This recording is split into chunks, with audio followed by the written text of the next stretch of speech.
we got it in. Okay. Hey, you have to use it. Yeah. You risk it. That's going to sit there.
Vi skulle ha taxi fighter till Kalter.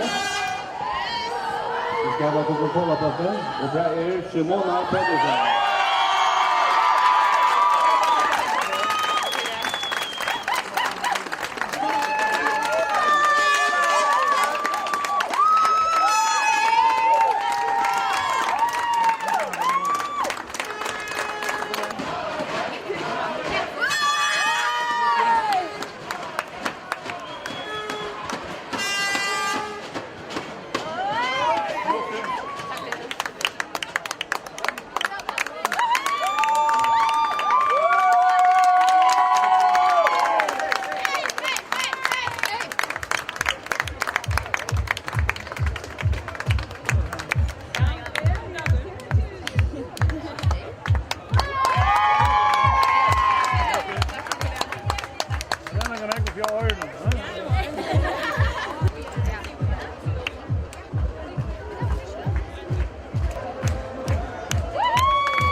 Og Kjaltorslinjen som der skriver Sjøvo, hjertelig til dere med godt nå.